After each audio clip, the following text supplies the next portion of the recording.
আসসালামু আলাইকুম। চ্যানেল 18 এর নিয়মিত খবরে স্বাগত জানাচ্ছি। আমি ইফতেজাহ আহমেদ চৌধুরী। শুরুতেই সংবাদ শিরোনাম। সচিবালয়ে টানা বৈঠক, সরকারের অগ্রাধিকার কর্মসূচি সামনে আনলেন প্রধানমন্ত্রী। ফ্যামিলি কার্ড চালুর কর্মপরিকল্পনা চূড়ান্ত করতে প্রধানমন্ত্রীর সভা। প্রধানমন্ত্রীর দফতরে 3 বাহিনীর প্রধানদের সাক্ষাৎ, নতুন রাষ্ট্রের সমন্বয়ে নতুন বার্তা। প্রশাসনে আলোচনায় বিশেষ 82 ব্যাচ, চুক্তিভিত্তিক নিয়োগে প্রভাব বিস্তারের গুঞ্জন। শুনছিলেন শিরোনাম, এবার বিস্তারিত। সচিবালয়ে ফ্যামিলি কার্ড চালুর কর্মপরিকল্পনা চূড়ান্ত করতে আন্তঃমন্ত্রণালয় সভা অনুষ্ঠিত হয়েছে। সভায় সভাপতিত্ব করেন প্রধানমন্ত্রী তারেক রহমান। মন্ত্রিসভার সদস্যরাও এতে অংশ নেন। বৈঠকে উদ্যোগটির অগ্রগতি নিয়ে প্রধানমন্ত্রীদের অবহিত করা হয়। একই দিনে তার সভাপতিত্বে 5 বছরে 25 কোটি বৃক্ষরোপণ ও নদী খাল জলাধার খনন কর্মসূচি নিয়েও আরেকটি বৈঠক হওয়ার কথা রয়েছে। প্রধানমন্ত্রী ও বাংলাদেশ জাতীয়তাবাদী দল বিএনপির চেয়ারম্যান তারেক রহমানের সঙ্গে সৌজন্য সাক্ষাৎ করেছেন 3 বাহিনীর প্রধানরা। বৃহস্পতিবার সকালে সচিবালয়ে প্রধানমন্ত্রীর দফতরে এ বৈঠক হয়।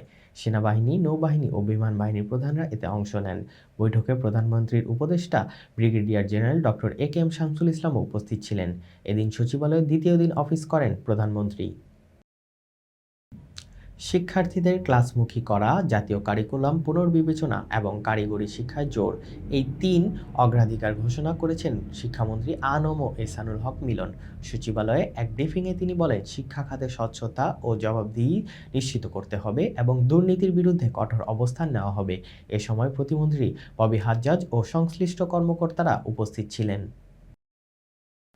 নবনিযুক্ত স্বরাষ্ট্রমন্ত্রী সালাউদ্দিন আহমদ আইনশৃঙ্খলা বাহিনীকে দ্রুত জনগণের আস্থা অর্জনের নির্দেশ দিয়েছেন। সচিবালয়ে মন্ত্রণালয়ের বিভিন্ন দপ্তরের প্রধানদের সঙ্গে বৈঠকে তিনি বলেন, স্বচ্ছ নির্বাচনের পর জনগণের প্রত্যাশা বেড়েছে, তাই দ্রুত ইস্তেহার বাস্তবায়নে উদ্যোগ নিতে হবে। বাহিনীগুলোর সংস্কার, জনবল নিয়োগ ও সমন্বিত উন্নয়ন পরিকল্পনাতেও গুরুত্বারোপ করান তিনি। প্রশাসনে আবার আলোচনায় এসেছে বিসিএস প্রশাসন ক্যাডারের 82 ব্যাচ। অন্তর্বর্তী সরকারের সময় একাধিক অবসরপ্রাপ্ত কর্মকর্তাকে চুক্তিভিত্তিকভাবে গুরুত্বপূর্ণ পদে নিয়োগ দেওয়ার পর এই ব্যাচকে প্রভাবশালী হিসেবে দেখা হচ্ছে। ওই সরকার গঠিত হয়েছিল মোহাম্মদ ইউনূসের নেতৃত্বে। জনপ্রশাসন মন্ত্রণালয় অবশ্য বলছে, প্রশাসনে নির্দিষ্ট কোনো ব্যাচের প্রভাব বিষয়টি আনুষ্ঠানিকভাবে স্বীকৃত নয়। এই ছিল চ্যানেল 18 এর আজকের খবর। সঙ্গে থাকার জন্য সবাইকে ধন্যবাদ। আগামীকালের খবর দেখার আমন্ত্রণ জানিয়ে এখানেই শেষ করছি। চ্যানেল 18 এর সঙ্গেই থাকুন। আল্লাহ হাফেজ।